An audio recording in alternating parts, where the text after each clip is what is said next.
Hello fishing friends, this is Matthew with Outfishing 13 bringing you another reel service and repair video. Today I'm going to show you how to put line on a Zebco closed-faced spin cast reel. Let's get started. I have here my Zebco Omega 33. Now this is an older vintage reel, but any of the newer reels are going to be basically just exactly the same. For this particular reel, often on the side here, it's going to give you some different sizes of line that you can put on here. Like on this one here, you can put 100 yards of 10-pound test, or 90 yards of 12-pound test, or 70 yards of 14-pound test. Today, I'm going to use some Kastking monofilament. This is 10-pound test, and it's a high vis. That way I can see it to tie knots. Plus, it just disappears when it goes into the water. So it's really nice line. I have a little device here that I bought online that holds the line in place. It has a little suction cup, and you can actually do this at a kitchen table. I'm going to hold mine in a vise. I also have half of a rod here. And I've just kept this, the tip got broken, and I just kept it for spooling line onto reels with.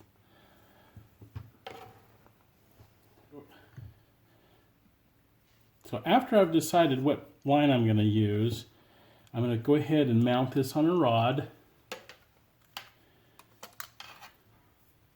I'm going to take the front cone off, and then I need to take my line and put it on through the eyes of my fishing pole.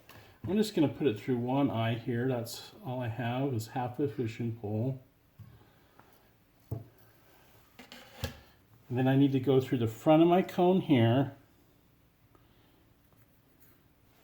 And then I'm just going to tie a small overhand knot, a little slip knot. But first I'm going to put a little knot in the end here. That knot's going to keep the slip knot from coming undone. And then just use another little overhand knot. I'm going to form a little slip knot here.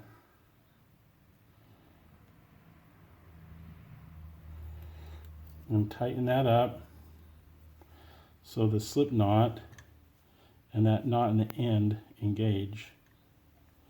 Okay, just tighten it up just like that. Clip that tag end off. And now we're ready to put this on the spool. So just slip this around. The spool there.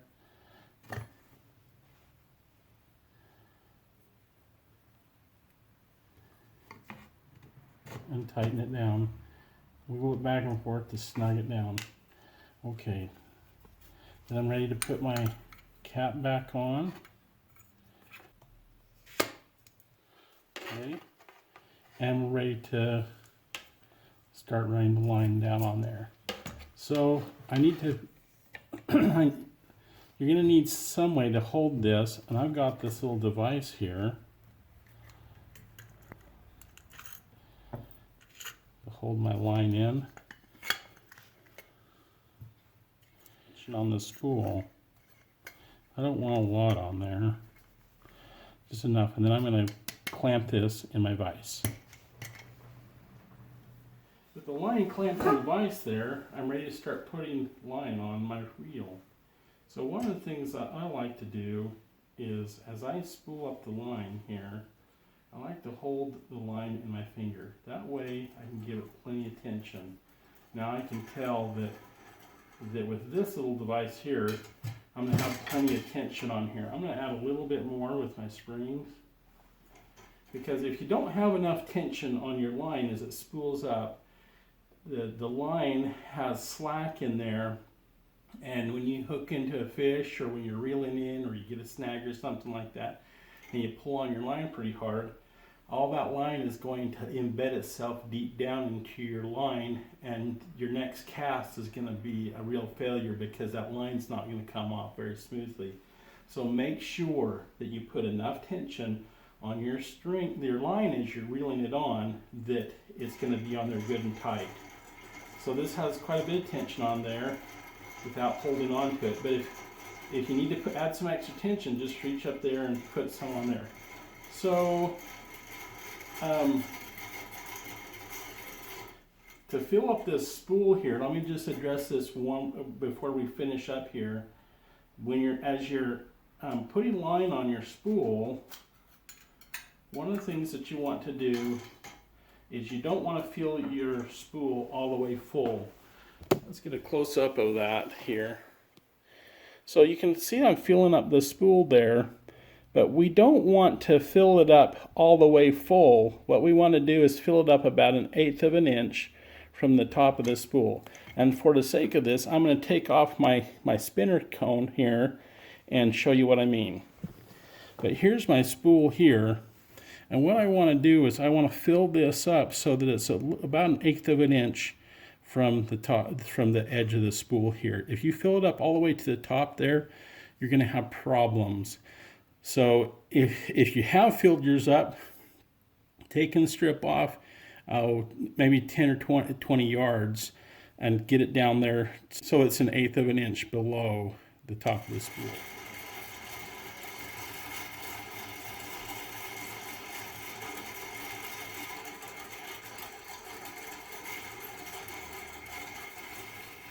So periodically you want to stop and check to see how much line you have on there.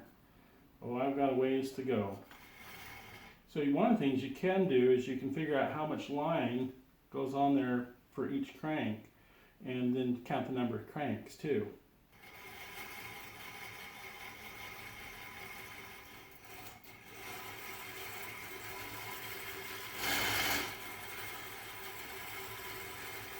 Let's take one more look.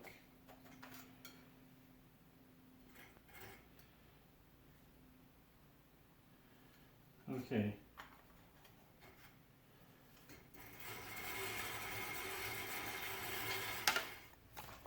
Okay, I've got it all spooled up. I'm going to just take it off my little rod blank here. And I'm going to show you how much line it has on there now. It's about 1/8 of an inch from the top. That's all I want on there. So you might ask yourself, how often do you need to put fishing line on a reel? Well, I think there's a couple of different factors that you need to keep in mind. One, how much do you go fishing? Do you go fishing 2 or 3 or 4 times a week? And is the line getting brushed up against rocks and sticks and things like that as you're fishing? Now, you might be throwing away 10 or 15 feet of line every time you go fishing, and so after going fishing 10 times, you may have thrown away 20 or 30 yards, and your line's getting pretty low on your spool. If that's the case, then you're going to need to be replacing your line maybe every 4 to 6 weeks and putting new line on there. If you're just fishing a couple times a year, you might only need to replace your line once every 2 years or so. And one of the reasons why you want to replace it at least that often is because as it sits on the reel, it's going to develop memory. It's going to get old, and it's not going to cast as well. Now, there is a trick that you can use when it gets old. You can take and let out like 100 feet of line, and then have somebody hold on to the pole, and you go out there and grab on the line and give it a good stretch, and that will stretch out some of the memory that's in it, and that will make it easier to cast. But still, it's going to get old, it's going to get hard, it's not going to be as limber, and it's not going to cast as well. So I recommend replacing your line at least every 2 years if you're not fishing with it a lot, but preferably replace your line every fishing season, at the beginning of the fishing season at some point. And go with the recommended type of line for your reel. Some guys might want to take and put, like on these type of reels, they might want to put like a braided line. It might work if you only fill up your spool about half as much, but generally it doesn't work very well in these type of reels. I would just use your typical monofilament I wouldn't even use any of your, like your fluorocarbons. Fluorocarbons tend to be pretty stiff, not quite as limber as this type of line. And if you need to add, if you're gonna go fishing for bigger fish, or you're just casting a lot, this one can go up to 14-pound test on here, and you might want to put 14-pound test on here. And if you're just casting short distances, and then that'd be fine. But so those are the two reasons: how much you go fishing and how old is your line. If you buy an old reel, the first thing you want to do is take and replace the line. Fishing line is pretty inexpensive. You can buy 300 yards for anywhere from $8 to $12, just depending on the brand and the type. There's a lot of brands out there. This is Kastking, but there's Berkeley, there's Zebco, there's just a lot of Trilene. There's a lot of different types of line out there that are all really good. It just, you gotta change them once in a while. If you're uncomfortable with putting your own line on, just about every tackle shop has a professional shop in there, and they'll take and put line on there for you. And generally it's only a couple bucks to put on 100 yards of 8-pound test, and they can do it really quick for you while you go shopping for some more lures and equipment and stuff. Anyways, thanks for joining me. Have a great day, and give me a big thumbs up and make some comments below. Bye.